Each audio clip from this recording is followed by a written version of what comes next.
Hello, this is Ben from Ben's Kitchen and Garden, and I was just going to show a quick two bread techniques here that I was thinking about.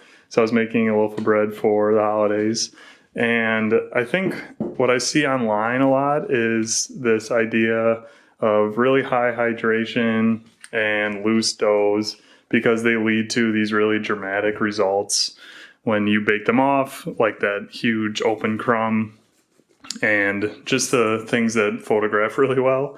But one of the problems is that they're really hard to work with, and they're also really frustrating and can lead to really bad results because they're super loose and they don't have a lot of structure. So I, just for fun and just for my own ease, I made this dough, just a mix of white and wheat flours, but it's only like maybe 65 to 68% hydration, which is the flour to water ratio. And you can see how easy it is to work with. It's now been resting for a good long while, probably about 5 hours. And there's one other thing that I want to talk about. So the first one is hydration. So you can go low and still have really nice bread that everyone will love and looks nice. But the other thing is you can keep it cold. So this has started with cold water.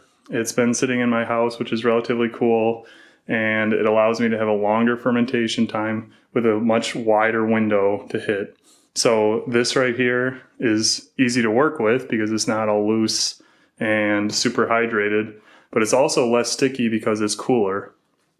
So those two things allow me to make bread that is fun to work with. And that's really all it is. And if it stops being fun, then I'd probably recommend finding something else to do. But I also think that there's too much pressure on working with doughs that are really for people with a ton of skill and a ton of practice. And even someone like me who's baked for a while and baked professionally, it's also nice to do something that is really easy and rewarding. And you can see how nicely that shapes up. Now I'm just going to throw it in this bowl, and I'm probably going to throw it in the fridge again overnight and let it ferment even more. And when I bake it off tomorrow, it's going to be so easy to drop into my Dutch oven because it's cold and it's not a big, loose, soupy mess. So there you go. Two things I would think about if you want to make a loaf that's fun, easy to work with, and still delicious. Thanks for watching.